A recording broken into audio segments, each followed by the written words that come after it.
ಮಾದಿಗ ಮತ್ತು ಮಾದಿಗ ಸಂಬಂಧಿತ ಜಾತಿಗಳು ನಮ್ಗೆ ಉದ್ಯೋಗ ಸಿಕ್ಕಿಲ್ಲ ಅಂತ ಅನೇಕ ಹೋರಾಟಗಳನ್ನು ಮಾಡಿದ್ದಾರೆ. ಒಂದು ಮನೆಯೊಬ್ಬರಿಗೆ ಕೊಟ್ಟಿಲ್ಲ ಸಿದ್ದರಾಮಯ್ಯನವರು ಕಳೆದ 3 ವರ್ಷಗಳ ಆಡಳಿತ ಅವಧಿಯಲ್ಲಿ.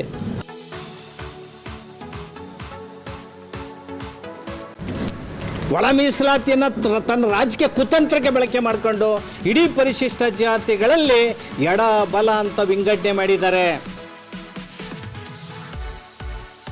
ಒಳ ಮೀಸಲಾತಿ ಇಲ್ಲದೆ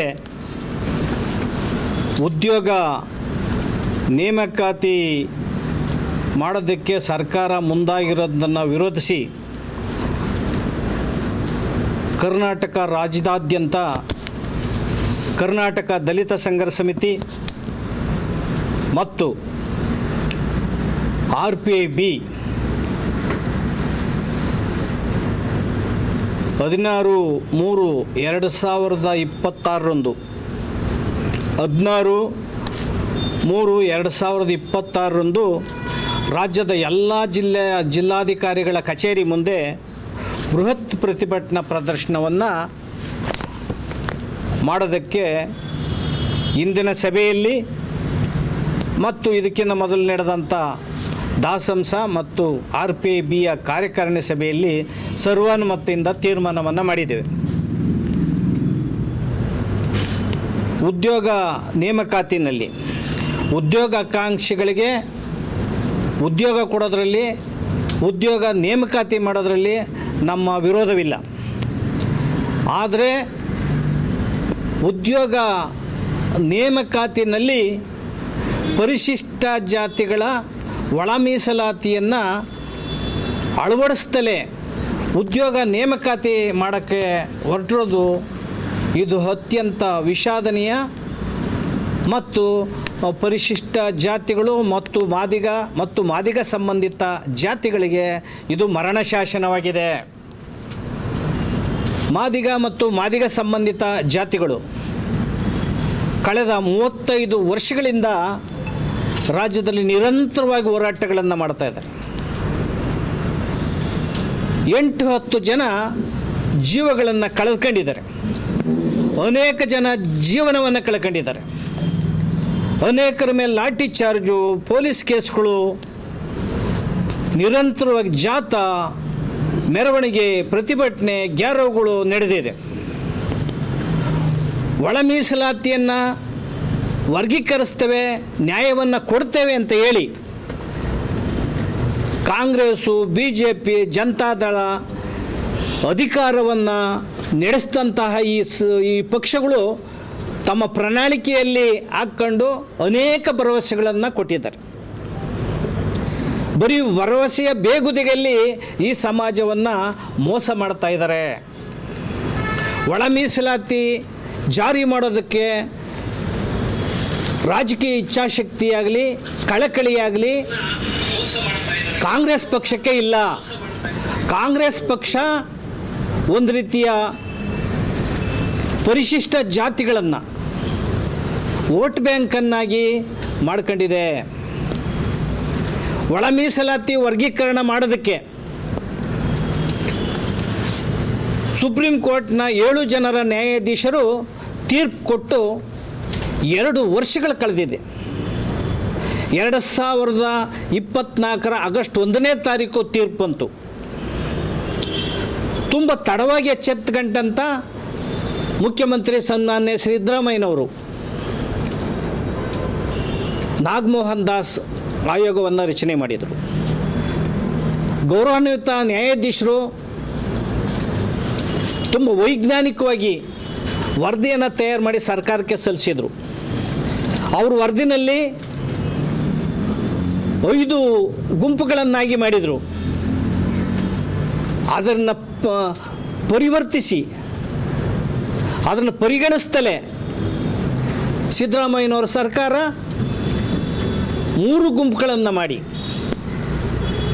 ಮಾದಿಗ ಮತ್ತು ಮಾದಿಗ ಸಂಬಂಧಿತ ಜಾತಿಗಳಿಗೆ 6%, ವಲಯ ಮತ್ತು ವಲಯ ಸಂಬಂಧಿತಗೆ 5% ಮತ್ತು ಸ್ಪೃಶ್ಯ ಸಂಬಂಧಿತ ಜಾತಿಗಳು ಅದಕ್ಕೆ ಅಲೆಮಾರಿಗಳು 59 ಜಾತಿಗಳನ್ನು ಸೇರಿ 4% ಮೀಸಲಾತಿಯನ್ನು ಕೊಟ್ಟರು. ಈ ಮೀಸಲಾತಿ ಏನು ಆ ನಾಡಗೌಡರ ಏನು ನಾಗಮೋಹನ್ ದಾಸ್ರವರ ಆಯೋಗ ಕೊಟ್ಟಂತಹ ವರದಿಯನ್ನು ಸಚಿವ ಸಂಪುಟ ಅಂಗೀಕರಿಸಿದೆ. ಆ ನಂತರ ಎರಡೂ ಸದನಗಳು, ವಿಧಾನಸಭೆ, ವಿಧಾನ ಪರಿಷತ್ತು ಚಳಿಗಾಲದ ಅಧಿವೇಶನದಲ್ಲಿ ಸರ್ವಾನುಮತದಿಂದ ಅಂಗೀಕರಿಸಿದೆ, ಮಸೂದೆಯನ್ನು ಮಾಡಿದೆ, ವಿಧೇಯಕವನ್ನು ಮಾಡಿ ರಾಜ್ಯಪಾಲರ ಅಂಕಿತಕ್ಕೆ ಕಳಿಸ್ಕೊಟ್ಟಿದ್ದಾರೆ. ರಾಜ್ಯಪಾಲರು ಅಂಕಿತವನ್ನು ಹಾಕಿ ಈಗ ಅಧಿಕೃತ ಮಸೂದೆಯಾಗಿದೆ. ಈ ಮಸೂದೆ ಜಾರಿ ಇರುವಂಥ ಸಂದರ್ಭದಲ್ಲಿ ಇದೆಲ್ಲ ಪ್ರಕ್ರಿಯೆಗಳನ್ನು ಬದಿಗೊತ್ತಿ 56,432 ಉದ್ಯೋಗ ನೇಮಕಾತಿಯನ್ನು ಒಳ ಮೀಸಲಾತಿ ಅಳವಡಿಸ್ತೇನೆ, ಒಳ ಮೀಸಲಾತಿ ಇಲ್ದೇ ಉದ್ಯೋಗ ನೇಮಕಾತಿಗೆ ಮುಂದಾಗಿರುವಂಥದ್ದು ಅನೇಕ ಅನುಮಾನಗಳಿಗೆ ಎಡೆ ಮಾಡಿಕೊಟ್ಟದ್ದು. ಅಲ್ಲದೇ 35 ವರ್ಷಗಳು ಹೋರಾಟ ಮಾಡಿದಂತಹ ಈ ಸಮಾಜಕ್ಕೆ, ಕಟ್ಟಕಡೆಯ ಸಮಾಜಕ್ಕೆ, ಮಾದಿಗ ದಮನಿತ ಸಮಾಜಕ್ಕೆ ವಿಷ ಉಣಿಸ್ತಂಥ ಕೆಲಸ ಆಗಿದೆ. ಮಾದಿಗ ಸಮಾಜ ಅಷ್ಟೇ ಅಲ್ಲ, ವಲಯ ಮತ್ತು ವಲಯ ಸಂಬಂಧಿತ ಜಾತಿಗಳು, ಮಾದಿಗ ಮತ್ತು ಮಾದಿಗ ಸಂಬಂಧಿತ ಜಾತಿಗಳು ಅಸ್ಪೃಶ್ಯತೆಯ ನೋವಿನಲ್ಲಿ ಸಮಾನ ದುಃಖಿಗಳು. ವಲಯ ಮತ್ತು ಮಾದಿಗ ಸಮಾಜ ಅಸ್ಪೃಶ್ಯತೆಯಲ್ಲಿ ಸಮಾನ ನೋವನ್ನು ಅನುಭವಿಸಿದ್ದಾರೆ, ಬಡತನ ಇದೆ. ಆದರೆ ಮಾದಿಗ ಮತ್ತು ಮಾದಿಗ ಸಂಬಂಧಿತ ಜಾತಿಗಳು ನಮ್ಗೆ ಉದ್ಯೋಗ ಸಿಕ್ಕಿಲ್ಲ ಅಂತ ಅನೇಕ ಹೋರಾಟಗಳನ್ನು ಮಾಡಿದ್ದಾರೆ. ಬಾಬಾ ಸಾಹೇಬ್ ಅಂಬೇಡ್ಕರ್ ಅವರ ಹೃದಯ ಅಂತರಾಳದಿಂದ, ಅವರ ಹೃದಯದಿಂದ ಈ ಒಂದು ಸಮಸ್ಯೆಯನ್ನು ನೋಡಬೇಕಾಗಿದೆ. ಬಾಬಾ ಸಾಹೇಬರ ಕಣ್ಣಿನಿಂದ ಈ ಸಮಸ್ಯೆ ನೋಡಬೇಕಾಗಿದೆ. ಹೊಂಚುಣ್ಣ ಅಂಥ ಒಂದು ಮನಸ್ಥಿತಿಯನ್ನು ರೂಢಿಸ್ಕೋಬೇಕಾಗಿದೆ. ಅನ್ಯಾಯವನ್ನು ಅನ್ಯಾಯ ಅಂತ ಹೇಳುವಂತಹ ಸ್ವಭಾವವನ್ನು ರೂಢಿಸ್ಕೋಬೇಕಾಗಿದೆ. ಆ ಕಾರಣದಿಂದ 5 ದಶಕಗಳ ಕಾಲ ಹೋರಾಟ ಮಾಡಿದಂತಹ ನಾವು ಅನ್ಯಾಯಕ್ಕೊಳಗಾದಂಥ ಈ ಸಮಾಜಕ್ಕೆ ನ್ಯಾಯ ಕೊಡಿಸೋದಕ್ಕೆ ತುಂಬ ಕಟಿಬದ್ಧರಾಗಿದ್ದೇವೆ. ಅಷ್ಟಲ್ಲದೆ ಅಲೆಮಾರಿಗಳು, ದಕ್ಕಲ ಸಮಾಜ ಅತ್ಯಂತ ಕಷ್ಟದಲ್ಲಿ ಅಂತಹ ಅಲೆಮಾರಿ, ಅಲೆಮಾರಿ 59 ಜಾತಿಗಳು ಫುಟ್ಪಾತ್ ಮೇಲೆ ವಾಸ ಮಾಡ್ತಾ ಇದ್ದಾರೆ, ಕಾಡಿನಲ್ಲಿ ವಾಸ ಮಾಡ್ತಾ ಇದ್ದಾರೆ. ಕಾಡಿನಲ್ಲಿ ವಾಸ ಮಾಡೋರು ಕಾಡಿಗೆ ಸೇರಿಸ್ತಾ ಇಲ್ಲ, ಅಲ್ಲಿ ಕಾಡು ನಿಷೇಧ ಮಾಡಿದ್ದಾರೆ, ಕಾಡಿಗೆ ಬೇಲಿ ಹಾಕಿದ್ದಾರೆ, ಕಾಡಲ್ಲೂ ವಾಸ ಮಾಡೋಕ್ಕೆ ಅವ್ರು ಬಿಡ್ತಾ ಇಲ್ಲ. ಊರಲ್ಲಿ ಅವರು ಭಿಕ್ಷೆ ಬೇಡ್ತಿ ಅಂದರೆ ಭಿಕ್ಷೆ ಶಿಕ್ಷಾರ್ಹ ಅಂತ ಇರ್ತಾರೆ, ಎಲ್ಲೂ ಹೋಗ್ಬೇಕು ಅವರು, ಟಾರ್ಪಲ್ಲಿ ಕೂಡ ಗತಿ ಇಲ್ಲ. ನಾಗಮೋಹನ್ ದಾಸ್ ಅವರವರು ಪ್ರತ್ಯೇಕ 1% ಮೀಸಲಾತಿಯನ್ನು ಅಲೆಮಾರಿ, ಅಲೆಮಾರಿ ಕೊಟ್ಟಿದ್ದರು. ಅದನ್ನು ಪರಿಷ್ಕರಿಸಿ ಸಿದ್ದರಾಮಯ್ಯನವರು ಸ್ಪೃಶ್ಯ ಜಾತಿಯಲ್ಲಿ ಸೇರಿಸಿ ಅವ್ರಿಗೆ ಭಾಳ ದ್ರೋಹವನ್ನು ಮಾಡಿದ್ದಾರೆ. ಒಂದು ಕಡೆ ಮಾದಿಗ ಸಂಬಂಧಿತ ಜಾತಿಗಳ ದ್ರೋಹ ಆಗಿದೆ, ಕಟ್ಟಕಡೆಯ ಮೀಸಲಾತಿಯಲ್ಲಿರ್ತಕ್ಕಂಥ ಕಟ್ಟಕಡೆಯ ಸಮಾಜಕ್ಕೆ ಮೋಸ ಆಗಿದೆ, ವಂಚನೆ ಆಗಿದೆ. ಸಿದ್ದರಾಮಯ್ಯನವರು ರಾಜಕೀಯ ಬೃಹನ್ ನಾಟಕವನ್ನು ಮಾಡ್ತಾ ಇದ್ದಾರೆ. ಪರಿಶಿಷ್ಟ ಜಾತಿಗಳನ್ನು ಸಮಷ್ಟಿಯಾಗಿ ಬಾಬಾ ಸಾಹೇಬರು ಒಟ್ಟಿಗೆ ಈ ಸಮಾಜವನ್ನು SC, ST, OBC, ಧಾರ್ಮಿಕ ಅಲ್ಪಸಂಖ್ಯಾತರು, ಮಹಿಳೆಯರಿಗೆ ನ್ಯಾಯವನ್ನು ಕೊಡುವಂಥ, ಸಾಮಾಜಿಕ ನ್ಯಾಯ ಕೊಡುವಂತಹ, ಆರ್ಥಿಕ ನ್ಯಾಯ ಕೊಡುವಂತಹ ಕೆಲಸವನ್ನು ಬಾಬಾ ಸಾಹೇಬ್ ಅಂಬೇಡ್ಕರ್ ಅವರು ಮಾಡಿದರು. ಇವತ್ತೇನು ಒಳ ಮೀಸಲಾತಿಯನ್ನು ಅಳವಡಿಸ್ತಾನೆ ಉದ್ಯೋಗ ತುಂಬ ಕೋತಾ ಇದ್ದಾರಲ್ಲ, ಇದು ಸಂವಿಧಾನ ವಿರೋಧಿ ನಡೆ, ನ್ಯಾಯಾಂಗ ನಿಂದನೆ, ಇದು ಅವೈಜ್ಞಾನಿಕ. ಒಂದು ಸುತ್ತೋಲೆಯನ್ನು ಹೊರಡಿಸಿದೆ ಸರ್ಕಾರ ಇತ್ತೀಚೆಗೆ, ಒಂದು ವಾರದ ಹಿಂದೆ 27/7/2026 ಸುತ್ತೋಲೆಯನ್ನು ಹೊರಡಿಸಿದೆ ಸರ್ಕಾರ. ಆ ಸುತ್ತೋಲೆನಲ್ಲಿ ಆ ಒಂದು ಮರಣಶಾಸನದ ಸುತ್ತೋಲೆ, ಆ ಸುತ್ತೋಲೆಯಲ್ಲಿ ಉದ್ಯೋಗಗಳನ್ನು ಅಳವಡಿಸ್ತಾನೆ, ವರ್ಗೀಕರಣವನ್ನು ಅಳವಡಿಸ್ತಾನೆ 56,000 ಉದ್ಯೋಗಗಳನ್ನ ನೇಮಕ ಮಾಡೋಕ್ಕೆ ಹೊರಟಿರುವಂಥದ್ದು ಇದೆಯಲ್ಲ, ಈ ಉದ್ಯೋಗನ ವಿರೋಧಿಸಿ ಇಡೀ ರಾಜ್ಯಾದ್ಯಂತ ಅತ್ಯಂತ ಉದ್ರೇಕರಾಗಿ ನೋವಿಂದ, ಆಘಾತದಿಂದ, ಆತಂಕದಿಂದ ಹೋರಾಟಗಳು ನಡೀತಿದ್ರು ಕೂಡ ಸಿದ್ದರಾಮಯ್ಯನವರು ಕಿವಿಡಾಗಿದೆ, ಅವ್ರ ಸರ್ಕಾರ ಮೂಕ ಆಗಿದೆ. ಏನು ಮೀಸಲಾತಿ ವಿರೋಧ ಮಾಡ್ಕೊಂಬಂದಂಥ ಜನರು ಇವತ್ತು ಬೆತ್ತಲಾಗಿದ್ದಾರೆ. ಅವತ್ತಿಂದ ಮೀಸಲಾತಿ ವಿರೋಧ ಮಾಡ್ಕೊಂಬಂದಂಥವ್ರು ಜನ ಯಾರು ಅನ್ನೋದು ಇವತ್ತು ಇಡೀ ಸಮಾಜದ ಕಣ್ಣಿಗೆ ಅವರು ಬೆತ್ತಲಾಗಿ ಕಾಣಿಸ್ತಾ ಇದ್ದಾರೆ. ನೀವು ಈ ಸಮಾಜವನ್ನು ಒಂದು ಮಾಡಬೇಕು, ಪರಿಶಿಷ್ಟ ಜಾತಿಗಳನ್ನು ಒಂದು ಮಾಡಬೇಕು, ಹಿಂದುಳಿದ ಅಲ್ಪಸಂಖ್ಯಾತರ ಸಮಾಜಕ್ಕೆ ನ್ಯಾಯ ಕೊಡಬೇಕು. ಆದರೆ ಒಂದೇ ಒಂದು ಸಮಾಜದ ಪರವಾಗಿ ನೀವು ರಾಜಕಾರಣ ಮಾಡ್ತಾ ಇದ್ದೀರಲ್ಲ, ಇದು ನಾಚಿಕೆಗೇಡಿನ ಸಂದರ್ಭ. ಸಿದ್ದರಾಮಯ್ಯನವರು ಇವತ್ತು ಅಸಮರ್ಥರಾಗಿದ್ದಾರೆ. ಸಿದ್ದರಾಮಯ್ಯನವರು ಒಳ ಮೀಸಲಾತಿಯ ವಿರೋಧಿಗಳು. ಸಿದ್ದರಾಮಯ್ಯನವರು ಸಾಮಾಜಿಕ ನ್ಯಾಯವನ್ನು ಅವತ್ತಿಂದ ಏನು ಹೇಳ್ಕೊಂಬಂದಿದ್ದಾರೆ, ಅಹಿಂದ ತುತ್ತೂರಿಯನ್ನು ಹೇಳ್ಕೊಂಬಂದಿದ್ದಾರೆ. ಇದೆಲ್ಲನೂ ಕೂಡ ಸುಳ್ಳು. ಸಾಮಾಜಿಕ ನ್ಯಾಯವನ್ನು ಹೇಳೋದ್ರ ಮೂಲಕ ಸಮಾಪ್ತಿಯನ್ನು ಮಾಡುವಂಥ ಕೆಲಸಗಳನ್ನು ಮಾಡ್ಕೊಂಬಂದಿದ್ದಾರೆ. ಪರಿಶಿಷ್ಟ ಜಾತಿಯ 39,000 ಕೋಟಿ ಹಣ, SC SP TSP ಹಣ ಕಳೆದ 3 ವರ್ಷಗಳಲ್ಲಿ ದುರುಪಯೋಗ ಮಾಡಿದ್ದಾರೆ ಸಿದ್ದರಾಮಯ್ಯನವ್ರ ಸರ್ಕಾರ. 5 ಗ್ಯಾರಂಟಿಗೆ ಹಾಕಿದ್ದಾರೆ, 5 ಗ್ಯಾರಂಟಿಗೆ ಹಾಕಿದ್ದಾರೆ, ಹುಲಿ ಸಂರಕ್ಷಣೆಗೆ ಹಾಕಿದ್ದಾರೆ, ಕಡೆಗೆ ಮೇಲ್ಸೇತುವೆಗೆ ಹಾಕಿದ್ದಾರೆ, ರಸ್ತೆಗೆ ಹಾಕಿದ್ದಾರೆ, ನೀರಾವರಿಗೆ ಹಾಕಿದ್ದಾರೆ. ಪರಿಶಿಷ್ಟ ಜಾತಿ ವರ್ಗಗಳ ಅಲೆಮಾರಿ ಸಮಾಜಗಳ ನಿಗಮಗಳಿದಾವಲ್ಲ, ನವಾ ಪೈಸಾ ನಿಗಮಗಳಲ್ಲಿಲ್ಲ. ಒಂದು ಮನೆ ಒಬ್ಬರಿಗೆ ಕೊಟ್ಟಿಲ್ಲ ಸಿದ್ದರಾಮಯ್ಯನವರು ಕಳೆದ 3 ವರ್ಷಗಳ ಆಡಳಿತ ಅವಧಿಯಲ್ಲಿ. 2 ಎಕರೆ ಜಮೀನು ಕೊಡುವಂಥ ಕೆಲಸವನ್ನು ಮಾಡಿಲ್ಲ. ಒಂದು ಗಂಗಾ ಕಲ್ಯಾಣ ಯೋಜನೆಯಲ್ಲಿ ಒಂದು ಬೋರ್ವೆಲ್ ಹಾಕಂತ ಕೆಲಸ ಮಾಡಿಲ್ಲ. ವಾಲ್ಮೀಕಿ ನಿಗಮದಲ್ಲಿ 1,189 ಕೋಟಿ ರೂಪಾಯಿಯನ್ನು ಗುಳುಂ ಮಾಡಿ ಜೈಲಿಗೆ ಹೋದಂಥದ್ದು ಕೂಡ ಶಾಸಕರು ತಾವೆಲ್ಲನೂ ಕೂಡ ನೋಡಿದ್ದೀರಿ. ಸಚಿವರು ಜೈಲಲ್ಲಿ ಬಂದಂಥದ್ದು. ಈಗ ಇನ್ನೊಂದು ಹಗರಣ, ಅಂಬೇಡ್ಕರ್ ನಿಗಮದ ಹಗರಣ, ಬೇರೆ ಹಗರಣ ಈಗ ಹೊರಗಡೆ ಬರ್ತಾ ಇದೆ. ಸಮಾಜ ಕಲ್ಯಾಣ ಇಲಾಖೆ ದಿವಾಳಿ ಆಗಿದೆ. ಎಲ್ಲನೂ ಸಿದ್ದರಾಮಯ್ಯ ಗೋರಿ 5 ಗ್ಯಾರಂಟಿಗೆ ಹಾಕುವಂಥದ್ದು. ಇದೀಗ ಒಳ ಮೀಸಲಾತಿ ವಿಚಾರದಲ್ಲಿ ಅವರು ರಾಜಕೀಯ ಮಾಡ್ತಾ ಇದ್ದಾರೆ. ಪರಿಶಿಷ್ಟ ಜಾತಿಯ ಸಚಿವರುಗಳನ್ನು ಹೊಡಿತಾ ಇದ್ದಾರೆ. ಪರಿಶಿಷ್ಟ ಜಾತಿಯವರು ಒಟ್ಟಾಗಿದ್ದದ್ದು ಸಿದ್ದರಾಮಯ್ಯನವ್ರಿಗೆ ಅಧಿಕಾರದಲ್ಲಿ ಮುಂದುವರಿಯೋದಕ್ಕೆ ಉಪಯೋಗ ಮಾಡ್ಕೊಳ್ಳೋದ್ರ ಮೂಲಕ ಒಳ ಮೀಸಲಾತಿಯನ್ನು ರಾಜಕೀಯ ದಾಳವಾಗಿ ಬಳಸಿ, ಒಳ ಮೀಸಲಾತಿಯನ್ನು ತನ್ನ ರಾಜಕೀಯ ಕುತಂತ್ರಕ್ಕೆ ಬಳಕೆ ಮಾಡಿಕೊಂಡು ಇಡೀ ಪರಿಶಿಷ್ಟ ಜಾತಿಗಳಲ್ಲಿ ಎಡ ಬಲ ಅಂತ ವಿಂಗಡಣೆ ಮಾಡಿದ್ದಾರೆ. ಇಂಥ ಒಂದು ಸಂಕಷ್ಟದ ಸಂದರ್ಭದಲ್ಲಿ, ಪರಿಶಿಷ್ಟ ಜಾತಿಯವರು ಬೀದಿನಲ್ಲಿ ಬಡಿದಾಡೋಂಥ ಸಂದರ್ಭದಲ್ಲಿ ಏನಾದರೂ ಕೂಡ ಪ್ರಾಣಹಾನಿಗಳಾದರೆ, ಹೋರಾಟದ ಸಂದರ್ಭದಲ್ಲಿ ಜೀವಹಾನಿಗಳಾದರೆ, ಉದ್ರೇಕಾಗಿ ಪ್ರಾಣಹಾನಿಗಳಾದರೆ ಸಿದ್ದರಾಮಯ್ಯನವ್ರಲ್ಲಿ ಅಟ್ರಾಸಿಟಿ ಕೇಸ್ ಹಾಕ್ತೇವೆ. ಸಿದ್ದರಾಮಯ್ಯನವ್ರ ಮೇಲೆ ನೀವು ಏನು 17 ಬಜೆಟನ್ನು ಮಂಡಿಸಿದ್ದೀರಿ ಅಂತ ಹೇಳಿದ್ದೀರಿ. ಏನು ಈ ಭರವಸೆ ಬಜೆಟ್? ಬರೀ ಭರವಸೆ ಬಜೆಟ್ಟು, ಬರೀ ಎಂಡ ಕುಡುಕರ ಬಜೆಟ್ಟು. 27%, 25% ಚೀಪ್ ಲಿಕ್ಕರನ್ನು ಹೆಚ್ಚಿಗೆ ಮಾಡಿದ್ದೀರಿ. ಅದೆಲ್ಲ ಕುಡಿಯೋರೆಲ್ಲ ಪರಿಶಿಷ್ಟ ಜಾತಿಯವರು. ಹಣವನ್ನು ಅದನ್ನು ಕೂಡ 5 ಗ್ಯಾರಂಟಿಗೆ ಹಾಕೋದು, 5 ಗ್ಯಾರಂಟಿಗೆ. ಈ ಸಾರಿ 4 ಗ್ಯಾರಂಟಿ. ಎಲ್ಲ ಪರಿಶಿಷ್ಟ ಜಾತಿಯವರ ಹಣ. ನಿಮ್ಮ ಸರ್ಕಾರ ನಡೆಯೋದಕ್ಕೆ ಪರಿಶಿಷ್ಟ ಜಾತಿಯವರ ಹಣ. ನೀವು ಮುಖ್ಯಮಂತ್ರಿಯಾಗಿ ದೇವರಾಜ ಅರಸು ನಂತರ ದಾಖಲೆ ಮಾಡೋದಕ್ಕೆ ಪರಿಶಿಷ್ಟ ಜಾತಿ ಮುಖಂಡರ ವಿಭಜನೆ, ಮತ್ತು ರಾಜಕೀಯ ಕುತಂತ್ರ, ರಾಜಕೀಯ ಪಿತೂರಿ ಇವೆಲ್ಲನೂ ಕೂಡ ಬಿಟ್ಟು 56,432 ಉದ್ಯೋಗ ನೇಮಕಾತಿ ಏನಿದೆ, ಒಳ ಮೀಸಲಾತಿಯನ್ನು ಅದರಲ್ಲಿ ಅಳವಡಿಸ್ಬೇಕು ಅಂತೇಳಿ ಆಗ್ರಹವನ್ನು ಮಾಡ್ತಾ ಇದ್ದೇವೆ. ನೀವೇನಾರು ಕೆಲಸನ ಮಾಡ್ದೆ ಹೋದರೆ, ಒಳ ಮೀಸಲಾತಿ ಜಾರಿ ಮಾಡದೆ ಹೋದರೆ ಇಡೀ ರಾಜ್ಯಾದ್ಯಂತ ಎಲ್ಲ ನಡೆಯುವಂಥ ಸಭೆಗಳಿಗೆ ಗ್ಯಾರವ್ ಮಾಡ್ತೇವೆ, ಪ್ರತಿಭಟನೆಗಳು ಮಾಡ್ತೇವೆ, ಧರಣಿಗಳು ಮಾಡ್ತೇವೆ, ವಿಧಾನಸೌಧ ಬೆಂಗಳೂರು ಚಲೋ ಮಾಡ್ತೇವೆ, ದೊಡ್ಡ ಬೃಹತ್ ಕಾರ್ಯಕ್ರಮಗಳನ್ನು ಮಾಡ್ತೇವೆ. ನಿಮಗೆ ಕಪ್ಪು ಚುಕ್ಕೆ ಬರ್ತದೆ ಅನ್ನೋ ಮಾತನ್ನು ಈ ಸಂದರ್ಭದಲ್ಲಿ ಮುಖ್ಯಮಂತ್ರಿ ಸಿದ್ದರಾಮಯ್ಯನವ್ರಿಗೆ ಹೇಳ್ತೀವಿ. ನಾವು ಒಂದು ಮಾತನ್ನು ಹೇಳ್ತೀನಿ ಇಲ್ಲಿ. ಮೊನ್ನೆ 5ನೇ ತಾರೀಕು ಬಜೆಟಲ್ಲಿ 2 ದಿನಗಳ ಹಿಂದೆ ನಡೆದಂತಹ ಕ್ಯಾಬಿನೆಟಲ್ಲಿ ಸಚಿವ ಸಂಪುಟದಲ್ಲಿ ಉದ್ಯೋಗ ನೇಮಕಾತಿಗೆ ತಾಂತ್ರಿಕ ಅಡಚಣೆ ಇದೆ, ಟೆಕ್ನಿಕಲ್ ಪ್ರಾಬ್ಲಮ್ ಇದೆ ಅಂತ ಹೇಳಿದ್ದೀರಿ. ಅಂಗೈವಣಿಗೆ ಕನ್ನಡಿ ಬೇಕಾ?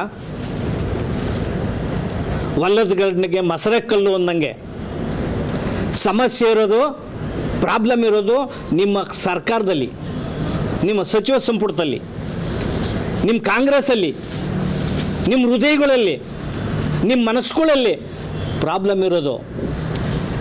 ರೋಸ್ಟರ್ ಪದ್ಧತಿ, ಕಳೆದ 1950ರಿಂದನೂ ಕೂಡ ಅನೇಕ ದಶಕಗಳಿಂದ ರೋಸ್ಟರ್ ಪದ್ಧತಿ ಇದೆ. ಈ ರೋಸ್ಟರ್ ಪದ್ಧತಿಯನ್ನು ನಾವು ಕೇಳ್ತಾ ಇದ್ದೇವೆ. ನೀವು ವಿಧೇಯಕದಲ್ಲಿ 17% ಹೇಳಿದ್ದೀರಾ ಪರಿಶಿಷ್ಟ ಜಾತಿಗೆ, ನೀವು 15% ಕೊಡಿ. ಸುಪ್ರೀಂ ಕೋರ್ಟ್ ಸೀಲಿಂಗ್ ಇರೋದ್ರಿಂದ 50% ಇಳಿಸ್ಬೇಕು ಅಂತ ಇರೋದ್ರಿಂದ 50% ತಗೊಂಡು 15% ಮೀಸಲಾತಿಯನ್ನು ಪರಿಶಿಷ್ಟ ಜಾತಿಯವ್ರಿಗೆ ಹಂಚಿ, 15% ಪ್ರತ್ಯೇಕ ಮಾಡಿ. ಸಾಮಾನ್ಯ ಜನರಲ್ ಏನು ನೇಮಕಾತಿ ಮಾಡ್ತೀರಿ ಅದರಿಂದ 15% ಪ್ರತ್ಯೇಕ ಮಾಡಿ ಪರಿಶಿಷ್ಟ ಜಾತಿಯವರಿಗೆ 101 ಜಾತಿಗೆ ಸಾಮಾನ್ಯವಾಗಿ ಹಂಚಿ ಅವ್ರ ಜನಸಂಖ್ಯೆಗೆ ತಕ್ಕಂತೆ. ಯಾವ ಕೋರ್ಟಲ್ಲೂ ಕೂಡ ಸ್ಟೇ ಇಲ್ಲ, ಯಾವ ಕೋರ್ಟಲ್ಲೂ ಸ್ಟೇ ಇಲ್ಲ, ಯಾವ ಅಡೆತಡೆ ಇಲ್ಲ. ಉದ್ಯೋಗದಲ್ಲಿ ಒಳ ಮೀಸಲಾತಿಯನ್ನು ಅಳವಡಿಸೋದಕ್ಕೆ ಯಾವುದೇ ಸರ್ಕಾರದಲ್ಲಿ ಸ್ಟೇ ಇಲ್ಲ, ಯಾವುದೇ ಸರ್ಕಾರ ತೀರ್ಪು ಕೊಟ್ಟಿಲ್ಲ.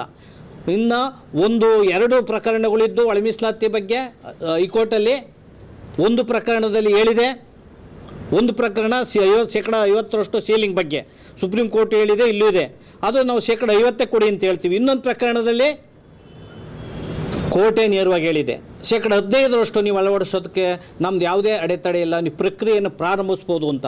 ಅದನ್ನು ಅಡ್ವೊಕೇಟ್ ಜನರಲ್ಲು ಶಶಿಕಿರಣ್ ಶೆಟ್ಟಿ ಅವರು ಸರ್ಕಾರಕ್ಕೆ ರೈಟಿಂಗಲ್ಲಿ ಕೊಟ್ಟಿದ್ದಾರೆ. ಅದನ್ನು ಕ್ಯಾಬಿನೆಟ್ ನೋಟ್ ಆಗಿದೆ. 15% ಕೊಡೋದಕ್ಕೆ ಯಾವುದೇ ಅಡಚಣೆ ಇಲ್ಲ ಅಂತ. ಇದನ್ನೆಲ್ಲನೂ ಮುಚ್ಚಿಟ್ಟು ಬೇಕಂತಲೇ ಯಾವುದೇ ಅಡಚಣೆ ಇಲ್ದಲೆ, ಯಾವುದೇ ಕೋರ್ಟಲ್ಲಿ ಆಜ್ಞೆ ಇಲ್ದಲ್ಲೂ ಕೂಡ ಈ ಒಳ ಮೀಸಲಾತಿಯನ್ನು ವರ್ಗೀಕರಣ ಮಾಡೋದಕ್ಕೆ ಮನಸ್ಸಿಲ್ಲ. ನೀವು ಕಿತ್ತಾಡಿಸ್ಬೇಕು, ಈ ಸಮಾಜಕ್ಕೆ ಮೋಸ ಮಾಡಬೇಕು. ಒಂದು. ಎರಡನೇದು, ದಶಕಗಳಿಂದ ನಡೆದಂತಹ ರೋಸ್ಟರ್ ಪದ್ಧತಿನಲ್ಲಿ 15% ನಡೆದಂಥ ರೋಸ್ಟರ್ ಪದ್ಧತಿನಲ್ಲಿ ಆರಿಜೆಂಟಲ್ ಮತ್ತು ವರ್ಟಿಕಲ್ ರೋಸ್ಟ್ರನ್ನ ಮೇಂಟೈನ್ ಮಾಡಿದ್ದಾರೆ. ತುಂಬ ಸರಾಗವಾಗಿ ಮಾಡಿದ್ದಾರೆ ರೋಸ್ಟ್ರವನ್ನು ಅಧಿಕಾರಿಗಳು. ಆಮೇಲೆ ಏಕ ಹುದ್ದೆ, ಆಮೇಲೆ ಶ್ರೇಣಿ ವಿಚಾರ ಬಂದಾಗ, ಆಮೇಲೆ ಹೆಚ್ಚು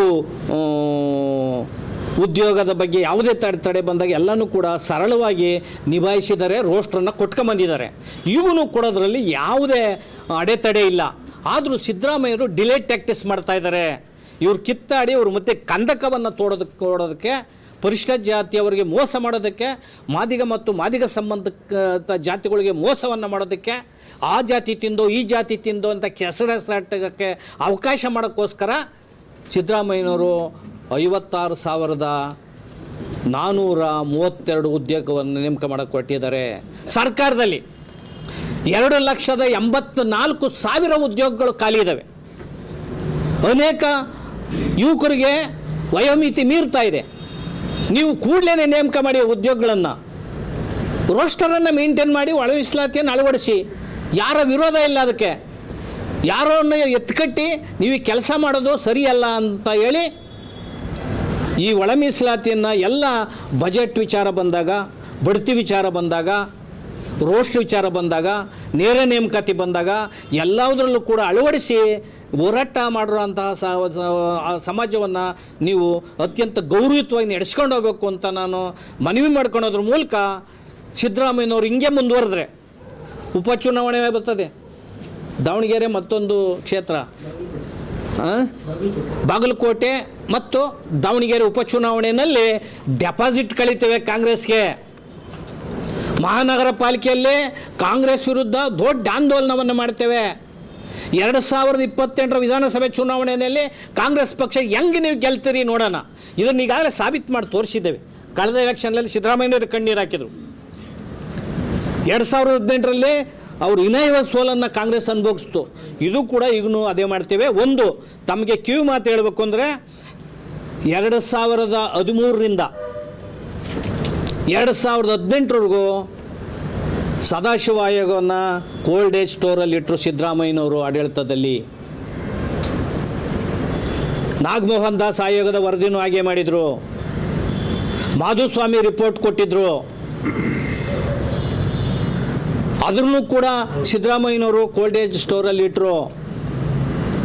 ಕಾಂತರಾಜ್ ವರದಿ, ಹಿಂದುಳಿದವ್ರ ಪರ್ವ ಕೊಟ್ಟಂಥ ಕಾಂತರಾಜ್ ವರದಿ ಆಯೋಗದ ವರದಿ, ಅದರ ಮೇಲೆ ಜಯಪ್ರಕಾಶ್ ಹೆಗಡೆಯವ್ರನ್ನ ನೇಮಕ ಮಾಡಿದರು.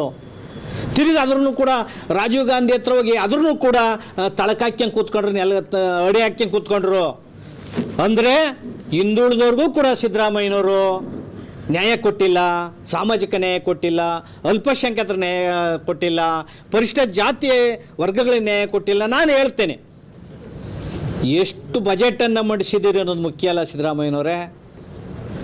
ಎಷ್ಟು ವರ್ಷ ಮುಖ್ಯಮಂತ್ರಿ ಆಗಿದ್ರಿ, ದಾಖಲೆ ಮಾಡಿದ್ರಿ ಅನ್ನೋದು ಮುಖ್ಯ ಅಲ್ಲ. ಬದ್ಧತೆ ಇರಬೇಕು. ನಿಮಗೆ ಬಹುಮತ ಇದೆ, ನಿಮಗೆ ಬದ್ಧತೆ ಇಲ್ಲ. ಒಳ ಮೀಸಲಾತಿ ಸಾಮಾಜಿಕ ನ್ಯಾಯ ಹೇಳ್ತೀರಿ ನೀವು, ಸಾಮಾಜಿಕ ನ್ಯಾಯಕ್ಕೆ ತಕ್ಕಂತೆ ನಡ್ಕೊಂತ ಇಲ್ಲ. ಸಂವಿಧಾನದ ಹೆಸರು ಹೇಳ್ತೀರಿ, ಸಂವಿಧಾನ ಪರಿಕಲ್ಪನೆಗಳು ಆಶಯಗಳು ಕಿಂಚತ್ತು ನಿಮಗೆ ಗೊತ್ತಿಲ್ಲ.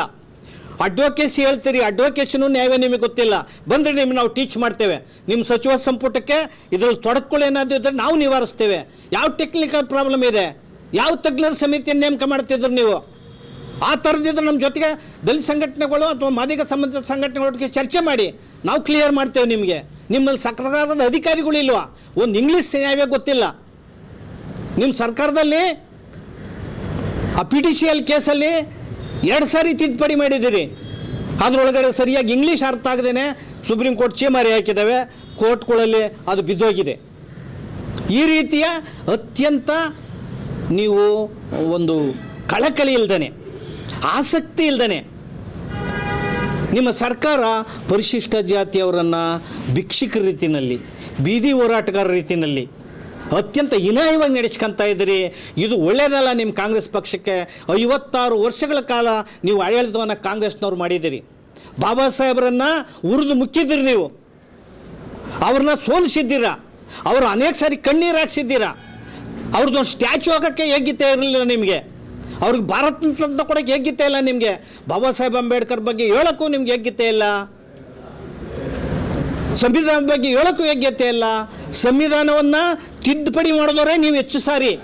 ಆದರೆ ಕಳೆದ ಚುನಾವಣೆಯಲ್ಲಿ ಎಲ್ಲ ದಲಿತ ಸಂಘಟನೆಗಳು ಬೆಂಬಲ ಕೊಟ್ಟಿದ್ದೇವೆ ನಾವು ನಿಮ್ಮ ಸರ್ಕಾರಕ್ಕೆ. ಯಾಕೆ ಸಂವಿಧಾನ ಬದಲು ಮಾಡಿಬಿಡ್ತಾರೆ BJPಯವರು ಅಂತ. ಆದರೆ ಅನೇಕ ತಿದ್ದುಪಡಿಗಳು ಮಾಡಿರೋಂಥವ್ರು, ಸಂವಿಧಾನವನ್ನು ಪಕ್ಕ ಹಾಕ್ಕೊಂಡು ನಿಮ್ಮದೇ ಸಂವಿಧಾನ ಇಟ್ಕೊಂಡು ಆಡಳಿತ ನಡೆಸಿರೋಂಥವ್ರು ಏಕೈಕ ಪಕ್ಷ ಕಾಂಗ್ರೆಸ್ ಪಕ್ಷ. ಕಾಂಗ್ರೆಸ್ ಪಕ್ಷ ದಲಿತ ವಿರೋಧಿ ಪಕ್ಷ, ಕಾಂಗ್ರೆಸ್ ಪಕ್ಷ ಹಿಂದುಳಿದವರು ವಿರೋಧ ಪಕ್ಷ, ಕಾಂಗ್ರೆಸ್ ಪಕ್ಷ ಅಲ್ಪಸಂಖ್ಯಾತರ ವಿರೋಧ ಪಕ್ಷ, ಕಾಂಗ್ರೆಸ್ ಪಕ್ಷ ರೈತರ ವಿರೋಧ ಪಕ್ಷ. ಒಟ್ಟಾರೆ ಜನ ವಿರೋಧಿ ಪಕ್ಷ ಅಂದರೆ ಕಾಂಗ್ರೆಸ್ ಪಕ್ಷ. ಅಲ್ಲಿರುವಂತಹ ಪೂರ್ವಗ್ರಹ ಪೀಡಿತರು, ಸ್ಯಾಡಿಸ್ಟ್ಗಳು, ಅಲ್ಲಿರ್ತಕ್ಕಂಥ ಕೋಮುವಾದಿಗಳು, ಮೃದು ಕೋಮುವಾದಿಗಳು. ಆದ್ದರಿಂದ ಜನ ಅರ್ಥ ಮಾಡ್ಕೋಬೇಕಾಗಿದೆ. ಸಿದ್ದರಾಮಯ್ಯನವರು ಮತ್ತು ಸಿದ್ದರಾಮಯ್ಯರ ಸರ್ಕಾರವನ್ನು ವಿದ್ಯಮಾನಗಳನ್ನು ನೇಮಕ ಮಾಡ್ಕೋಬೇಕು, ಅರ್ಥ ಮಾಡ್ಕೋಬೇಕು. ಕೊನೆಯದಾಗಿ ಅತ್ಯಂತ ಮುಖ್ಯವಾಗಿ ದಲಿತರಲ್ಲಿ ಹಿರಿಯ ಮುತ್ಸದ್ದಿ ರಾಜಕಾರಣಿಗಳಾದಂತಹ AICCಯ ಅಧ್ಯಕ್ಷರಾದಂತಹ ಸನ್ಮಾನ್ಯ ಶ್ರೀ ಮಲ್ಲಿಕಾರ್ಜುನ ಖರ್ಗೆ ಸಾಹೇಬರು ಕೂಡಲೇ ಮಧ್ಯಪ್ರವೇಶಿಸಬೇಕು. ನಿಮಗಾಗಲೇ ಅನೇಕ ಸಚಿವರು ನಿಮ್ಮನ್ನು ಮೀಟ್ ಮಾಡಿ ಮನವಿ ಕೊಟ್ಟಿದ್ದಾರೆ. ಒಳ ಮೀಸಲಾತಿ ವಿಚಾರವನ್ನು ಕೂಡಲೇ ನೀವು ನೇತೃತ್ವ ವಹಿಸಿ ಈ ಬಡದಾಟಗಳನ್ನು ಸರಿ ಮಾಡಬೇಕು. ನೀವು ಮೌನ ವಹಿಸಿದರೆ ಈ ಬಾಬಾ ಸಾಹೇಬರಿಗೆ, ಸಂವಿಧಾನಕ್ಕೆ ನೀವು ಅವಮಾನ ಮಾಡ್ದಂಗೆ ಆಗ್ತದೆ.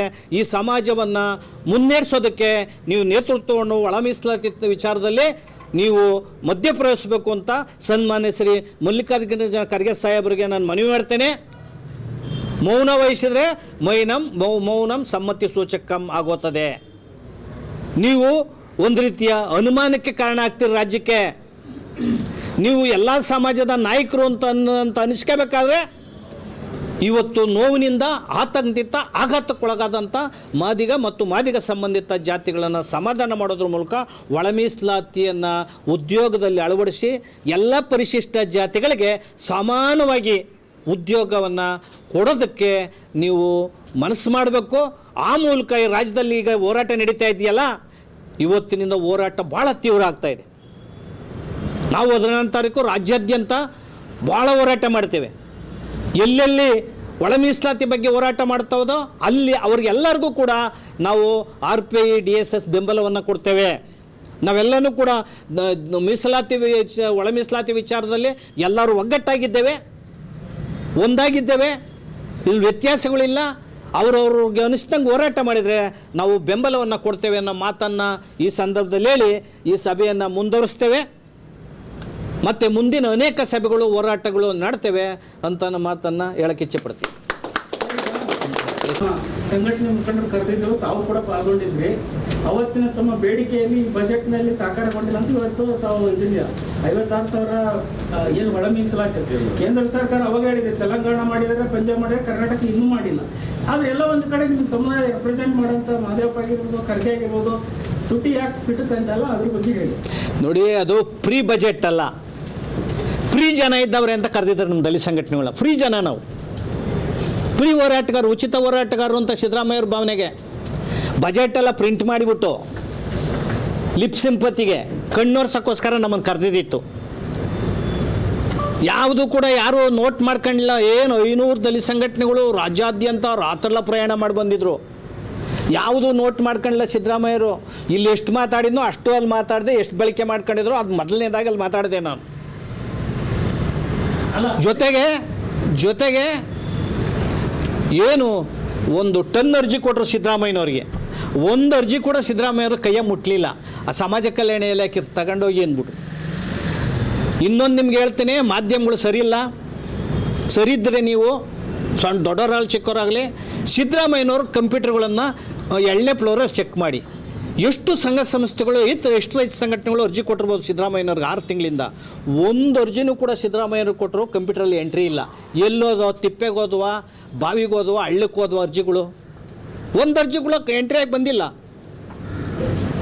ಅವರು ತಿಳ್ಕೊಳ್ಳೋಕೆ ಈಗ ಮಾಧ್ಯಮವನ್ನ ವಿಧಾನಸೌಧದಿಂದ ಹೊರಗಿಟ್ಟಿದ್ದಾರೆ. ಈ ತರ ಸಂಘಟನೆಗಳು ಅಥವಾ ಯಾರೇ ಒಂದು ಏನೇ ಈ ತರ ಸಿದ್ದರಾಮಯ್ಯರಿಗೆ ರೆಪ್ರೆಸೆಂಟೇಟಿವ್ ಕೊಡ್ತಿರಲ್ಲ, ಅದು ಅವ್ರಿಗೆ ಬರಬಾರ್ದು ಅಂತ ಹೇಳಿ ಮಾಧ್ಯಮನೇ ಹೊರಗೆ. ಯಾವ ಮಾಧ್ಯಮನೂ ಆ ಥರ ಹೊಡಿಲೇ ಇಲ್ಲ ಸುದ್ದಿ. ನಿಂಗೆ ಹೊರಗಿಟ್ಟವ್ರು ನಮ್ಮನ್ನು ಸರ್. ಮತ್ತೆ ಯಾವ ನೈತಿಕತೆ ಇದೆ ಸಿದ್ದರಾಮಯ್ಯವ್ರಿಗೆ ಅಹಿಂದ ನಾಯಕ ಅಂತ ಬಿಂಬಿಸ್ತಾರೆ? ಅವ್ರಿಗೆ ಸಂಘಟನೆ ಇದು ಮಾಡೋದು ಏನು ಹೇಳ್ತೀರಾ? ಅವರು ಸಿದ್ದರಾಮಯ್ಯರು ಅಹಿಂದ ನಾಯಕನೂ ಅಲ್ಲ, ಸಾಮಾಜಿಕ ಅಧಿಕಾರನೂ ಅಲ್ಲ. ಅವರು ಬರೀ ಉರಿಯಾಳು. ಮತ್ತು ಎಷ್ಟು ದಿನ ನಾನು ಊರು ಕುದಿಸ್ಕೊಂಡು ಹೋಗ್ಬೇಕು, 10 ದಿನ ಮುಂದುವರಿಬೇಕು, ಎಲ್ಲರೂ ಡಿವೈಡ್ ಮಾಡಿ, ಅಷ್ಟೇ ಅವ್ರ ಕೆಲಸ. ಸರ್, ಅದು ಒಳ ಮೀಸಲಾತಿಯಿಂದನೇ ವಿಳಂಬ ಆಯಿತು ನೇಮಕಾತಿ ಅಂತಲೂ ಹೇಳಿದ್ರು ಮೊನ್ನೆ ಪ್ರೊಟೆಸ್ಟ್ ಎಲ್ಲ ಆದಾಗ ಧಾರವಾಡದಲ್ಲಿ. ಈಗ ಪ್ರೊಟೆಸ್ಟ್ ಆದಮೇಲೆ ನೇಮಕಾತಿ ಪ್ರಕ್ರಿಯೆ ಪ್ರಾರಂಭ ಆಗಿದೆ. 2,084,000 ಉದ್ಯೋಗ ಖಾಲಿ ಇದೆ ಅಂತ ಅವ್ರಿಗೆ ಗೊತ್ತಿಲ್ವಾ? ಯಾವಾಗ ನೇಮಕ ಮಾಡಬೇಕಾಯಿತು? ಒಳ ಮೀಸಲಾತಿ ನಾವು ಹೋರಾಟ ಮಾಡಿದ್ರಿಂದ, ಒಳ ಮೀಸಲಾತಿ ಹೋರಾಟ ಮಾಡಿ ಕಣ್ ತೆರೆಸಿದ್ರಿಂದ ಇದು ಉದ್ಯೋಗಾಕಾಂಕ್ಷಿಗಳನ್ನು ಇವತ್ತು ಉದ್ಯೋಗಾಕಾಂಕ್ಷಿಗಳು ನೇಮಕಾತಿ ಮಾಡೋದಕ್ಕೆ ಒತ್ತಾಯ ಮಾಡಿದ್ದಾರೆ. ನಾವು ಒತ್ತಾಯ ಮಾಡಿಲ್ಲ ಅಂದ್ರೆ ಒಳ ಮೀಸಲಾತಿಗೆ ಉದ್ಯೋಗಾಕಾಂಕ್ಷಿಗಳು ಎಲ್ಲವ್ರಿಗೆ ಗೊತ್ತಾಗ್ತಿತ್ತು ಪಾಪ. ಉದ್ಯೋಗ ಹುಡುಕೊಂಡಿರೋರು ನಾವು ಅವ್ರು ಕಣ್ ತರಿಸಿರೋದು, ಸರ್ಕಾರ ಬಚ್ಚಿಟ್ಟಿದ್ರು ಅದನ್ನು. 5 ವರ್ಷ ರಿಲ್ಯಾಕ್ಸ್ ಮಾಡಿದಾರಲ್ಲ ಈಗ ನೇಮಕಾತಿಯಲ್ಲಿ.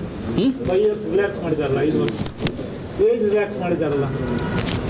5 ವರ್ಷ ಒಂದು ಉದ್ಯೋಗ ಕೊಡದಲ್ಲೇ ಭರವಸೆ ಕೊಟ್ಕೊಂಡು 10 ವರ್ಷ ಕೊಟ್ಟರು ಪ್ರಯೋಜನೇನು? ಹೋರಾಟಗಾರರಲ್ಲಿ ನೀವು ಮುಂಚೂಣಿಯಲ್ಲಿ ಈ ತರ ಸಭೆ ಸಮಾರಂಭ ಕರಿತೀರಾ, ಪ್ರತಿಭಟನೆ ಮಾಡ್ತಿದ್ದೀರಾ. ರೆಸ್ಟ್ ಆಫ್ ದಿ ಮುಖಂಡರ ಮಾನಿಸ್ಕೊಂಡು ಶಾಲೆ ಹಾಕೊಂಡು ಬೇರೆ ಬೇರೆ ರೀತಿಯಲ್ಲಿ ಪ್ರಚಾರಗಳು ಎಲ್ಲಿ ಕಾಣೆಯಾಗಿದ್ದಾರಲ್ಲ. ಇಲ್ಲ, ಒಳ್ಳೆ ಪ್ರಶ್ನೆ ಕೇಳಿದ್ರಿ. ಒಳ ಮೀಸಲಾತಿಯ ಹೋರಾಟಗಾರರು ನಿರಂತರವಾಗಿ ಹೋರಾಟ ಮಾಡ್ತಾ ಇದ್ದಾರೆ. ಒಳ ಮೀಸಲಾತಿ ವಿರೋಧಿ ಹುನ್ನಾರ ನಡೆಸ್ತಾ ಇದ್ದಾರಲ್ಲ, ಅಂಬೇಡ್ಕರ್ ಹೆಸರು ಹೇಳ್ಕೊಂಡು.